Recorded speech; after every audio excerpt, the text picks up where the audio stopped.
Hello दोस्तों, स्वागत है आप सभी का हमारे YouTube चैनल पर। दोस्तों, आज के हम इस वीडियो में बात करेंगे लाभ तथा हानि के प्रश्नों की शॉर्ट ट्रिक के बारे में। और हम लाभ तथा हानि के उन्हीं प्रश्नों को करेंगे जो कईयों बार कंपटीशन लेवल के एग्जाम में पूछे गए हैं और पूछे जाते हैं। तो आइए अब हम स्टार्ट करते हैं। जैसे कि हमारा क्वेश्चन दिया गया है, क्रय मूल्य तथा विक्रय मूल्य के मध्य 221 रुपये का अंतर है। यदि लाभ प्रतिशत 17% है तो विक्रय मूल्य क्या होगा। तो यहाँ पे देखिए दोस्तों, लास्ट में हमसे विक्रय मूल्य पूछा जा रहा है। तो आप सभी जानते हैं विक्रय मूल्य बराबर होता है क्रय मूल्य प्लस लाभ। जब हमें क्रय मूल्य पता रहेगा और लाभ पता रहेगा तभी हम लोग विक्रय मूल्य निकाल पाएंगे। ठीक है, अब देखिए दोस्तों, यहाँ पे क्रय मूल्य तथा विक्रय मूल्य के मध्य ये 221 रुपये का अंतर है। तो आप सभी जानते हैं जो क्रय मूल्य और विक्रय मूल्य के बीच का जो अंतर होता है, यानी कि सीपी और जो एसपी का जो बीच का जो अंतर होता है, यानी कि क्रय मूल्य और विक्रय मूल्य का बीच का जो अंतर होता है वो लाभ होता है या तो हानि होता है। लाभ होगा या हानि होगा। ठीक है, मतलब क्रय मूल्य और विक्रय मूल्य का जो के बीच में जो भी अंतर होता है वो हमारा कभी कभी लाभ भी होता है, कभी कभी हानि भी होता है। जैसे मान लीजिए कोई वस्तु हमने 80 रुपये में खरीदा, 90 पे हमने बेच दिया, तो हमें यहाँ पे कितना हुआ, 10 रुपये का लाभ हुआ। लेकिन यही वस्तु अगर जो हम लोग 80 रुपये में बेचें तो कितने रुपये का हानि होगा, 10 रुपये का। मतलब यहाँ पे देखिए 80 रुपये में खरीद कर 90 में बेचा जा रहा है, यानी कि क्रय मूल्य से विक्रय मूल्य बड़ा है तब 10 रुपये का लाभ हो रहा है। यानी कि मतलब इन दोनों के बीच में 10 रुपये का अंतर है, और जो ये अंतर है 10 रुपया, यही हमारा लाभ है। और यहाँ देखिए जब वस्तु को 90 रुपये में खरीद कर 80 में बेचा जा रहा है तब 10 रुपये की हानि हो रही है, यानी कि इन दोनों के बीच का जो अंतर है वो 10 है, जो कि हानि है। तो उसी तरह से यहाँ पे हमारा क्रय मूल्य और जो विक्रय मूल्य का बीच का जो अंतर है वो हमारा 221 रुपया है। अब आपको कन्फ्यूजन ये होगा कि 221 रुपये ये लाभ है या हानि है। तो यहाँ पे देखिए दोस्तों, ये 221 रुपये जो होगा ये हमारा लाभ होगा, क्योंकि यहाँ पे हमें लाभ प्रतिशत में दे दिया है। हाँ, तो जो रुपये में होगा वही हमारा लाभ होगा, यानी कि जो हमारा लाभ होगा वो हमारा 221 रुपया होगा। ठीक है, और यहाँ पे देखिए दोस्तों, जो हमारा और एक लाभ दिया है जो कि हमारा प्रतिशत में है, कितना है, 17 प्रतिशत में हमारा दिया है 17।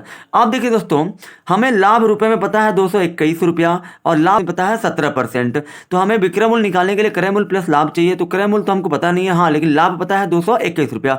तो पहले हम लोग क्रय मूल्य निकाल लेते हैं। तो देखिए दोस्तों, जब भी आपको क्रय मूल्य निकालना हो, कब निकालना हो, जब लाभ और लाभ प्रतिशत दिया हो। तो आपको क्या करना है, लाभ को लिखकर, यानी कि 221 रुपया लाभ जो रुपया में दिया उसको लिखकर 100 से गुणा कर दीजिए, फिर बटे में आप 17 कर लीजिए, यानी कि जो लाभ प्रतिशत है उसको नीचे कर लीजिए। फिर आप इसको काटेंगे, 17 कम 17, 17 तिया 51, यानी कि ये आपका आ जाएगा 17 से 221 को काटेंगे 13 बार में कटेगा, फिर 13 का गुणा 100 में करेंगे तो ये आपका आ जाएगा 1300 रुपये। ठीक है दोस्तों, यानी कि ये आपका क्रय मूल्य जो हो गया वो 1300 रुपया हो गया। अब हमसे पूछा क्या जा रहा है, विक्रय मूल्य। तो यहाँ पे देखो दोस्तों, विक्रय मूल्य बराबर क्या होता है, क्रय मूल्य प्लस लाभ। तो क्रय मूल्य हमको निकल गया 1300 रुपया और लाभ हमें यहाँ पे दिया है 221 रुपया, यानी कि 1300 और 221 को जोड़ेंगे तो ये हमारा 1521 रुपया निकल कर आएगा। ठीक है, जो कि हमारा विक्रय मूल्य होगा, यानी कि हमारा ऑप्शन सी करेक्ट होगा। अब आइए हम लोग नेक्स्ट क्वेश्चन को करते हैं। अब दोस्तों, हमारा अगला प्रश्न है, एक घड़ी का क्रय मूल्य 530 रुपया है। यदि हानि 24% है तो हानि का मान क्या होगा। यानी कि देखिए दोस्तों, यहाँ पे एक घड़ी का क्रय मूल्य 530 रुपया है, यदि हानि 24% है तो हानि का मान क्या है। तो देखिए दोस्तों, यहाँ पे हमसे हानि पूछी जा रही है। ठीक है, हानि तो हमको प्रतिशत में पता है, लेकिन इसे हमें रुपए में बताना है कि हानि का जो 24% है इसका मान क्या है। तो यहाँ पे देखिए दोस्तों, जो भी वस्तु का क्रय मूल्य है वो 530 रुपया है। अब इस पर हमें कितने का हानि हो रहा है, 24% का, क्योंकि दोस्तों हमें लाभ या हानि हमें क्रय मूल्य पे ही होता है। तो हमारा 530 रुपया जो क्रय मूल्य है इसी का 24% हानि हो रहा है, यानी कि 24% को हटाने के लिए बटे 100 करते हैं, क्योंकि 24% है, परसेंट को हटाने के लिए बटे 100 कर दीजिए। फिर ये 1 जीरो से 1 जीरो कटेगा, फिर ये आपका 2 एकम 2, 2 दूना 4, 2 पचे 10। अब देखिए दोस्तों, हमने इसको काटा तो ऊपर 12 बचा, यानी कि यहाँ पे ऊपर हमारा 53 गुणे 12 है और बटे में 5 है। फिर हम लोग क्या करेंगे, इन दोनों का ऊपर का आपस में गुणा करेंगे, 12 तिहाई 36, 12 पचे 60, 60 और 3 हाथ से लेकर 63 हो गया और बटे में हो गया हमारा 5।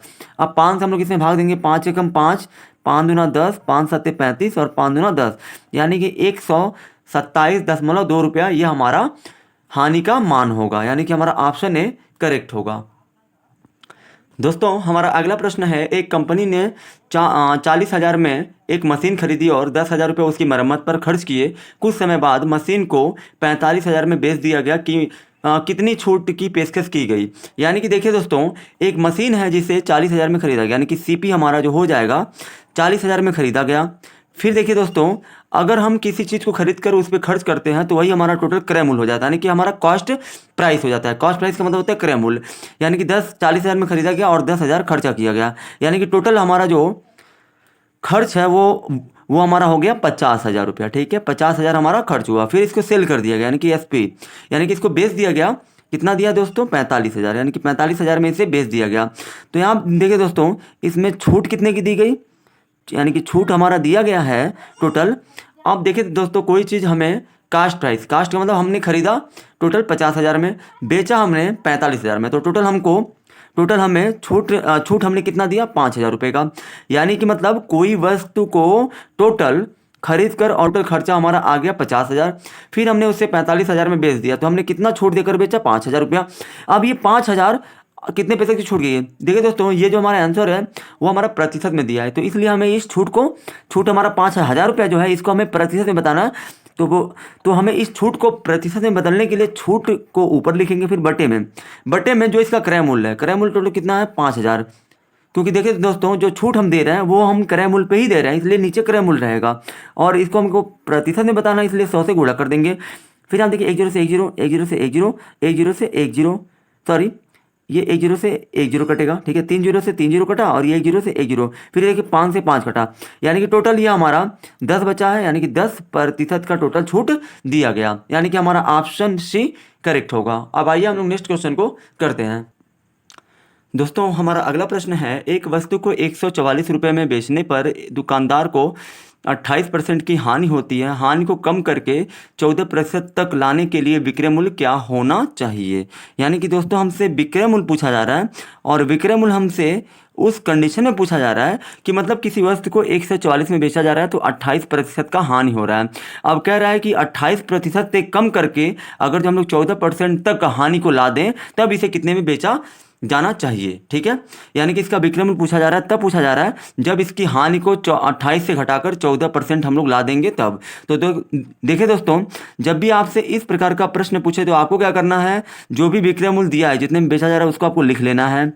और देखिए दोस्तों, पहला वाला जो हानि है वो हमारा 28 है, तो इसके लिए आपको क्या करना है, 100 और बटा में आपको क्या करना है, इस 28 को 100 में से घटाकर लिखना है, यानी कि 100 में से इस 28 को घटाएंगे तो ये हमारा आ जाएगा 72। ठीक है, पहली जो हानि होगी वो हमको नीचे घटाकर लिखना है। ठीक है, 100 में से नीचे घटाकर लिखना है, और जो दूसरी हानि होगी अगर ऊपर लिखना है। ठीक है, ऊपर लिखना है इसको, इस पहली हानि को हमने 100 में से घटाकर नीचे लिखा, अब दूसरी जो हानि होगी उसको हमें 100 में से घटाकर ऊपर लिखना है, यानी कि 100 में से 14 गया, 86 आ गया, और बटे में ये 100 हो जाएगा। आप देखिए दोस्तों, ये 72 से 140 को काटेंगे, 2 बार में कटेगा, फिर ये 100 से 100 कटा, यानी कि हमारा बचा क्या है, 2 गुणे 86, यानी कि यह हमारा हो गया 2 छक्के 12 और 2 8 16 और 1 17, यानी कि 172 रुपये में उसे बेचा जाना चाहिए, यानी कि जो हमारा विक्रय मूल्य होगा वो हमारा ऑप्शन B होगा। अब आइए हम लोग नेक्स्ट क्वेश्चन को स्टार्ट करते हैं। अब दोस्तों, हमारा अगला प्रश्न है, किसी बैग को 230 रुपये में बेचे जाने पर 15% का लाभ होता है। यदि बैग को 20% लाभ पर बेचा जाए तो उसकी बिक्री कीमत क्या है? यानी कि उसका विक्रय मूल्य पूछा जा रहा है, बिक्री कीमत बोले या विक्रय मूल्य बोले बात एक ही है। ठीक है दोस्तों, यानी कि यहाँ पे हमसे विक्रय मूल्य पूछा जा रहा है। तो देखिए दोस्तों, ये क्वेश्चन भी सेम टू सेम इससे पहले वाले क्वेश्चन के ही जैसा है। वहाँ पे क्या था, वहाँ पे हानि था, यहाँ पे लाभ दिया है, तो आपको सेम टू सेम वैसे ही करना है। जो भी विक्रय मूल्य दिया है उसको आपको लिख लेना है 230 और गुणा करना है। गुणे में आपको क्या करना है, पहला वाला जो लाभ होगा, जो पहला लाभ होगा उसको आपको 100 को ऊपर लिखना है, और पहला वाला जो लाभ होगा उसको आपको नीचे 100 में जोड़ कर लिखना है। लाभ होगा तो जोड़ना होता है दोस्तों, ठीक है, हानि होता है तो घटाते हैं, लाभ होता है तो जोड़ते हैं। यानी कि देखिए दोस्तों, यहाँ पे 100 में 15 जोड़ेंगे, 115 हो जाएगा, फिर गुणे, और जो दूसरा लाभ दिया है इसको हम लोग 100 में जोड़कर ऊपर लिखेंगे, यानी कि 100 में हम लोग 20 को जोड़ेंगे तो 120 होगा, और बटे में हमको 100 लिख देना है। ठीक है दोस्तों, ये 115 से 230 को काटेंगे, 2 बार में कटेगा, क्योंकि 115 दूना 230 हो जाएगा, और ये 100 से 100 कटा, और हमारा बचा क्या है, 2 गुणे 120, यानी कि 2 और 120 का गुणा करेंगे तो 240 होगा, यानी कि हमारा ऑप्शन करेक्ट होगा। तो आई होप कि दोस्तों ये ट्रिक आपको बहुत ही ज़्यादा पसंद आई होगी। तो अगर आप हमारे चैनल पर नए हैं तो हमारे चैनल को सब्सक्राइब जरूर करें।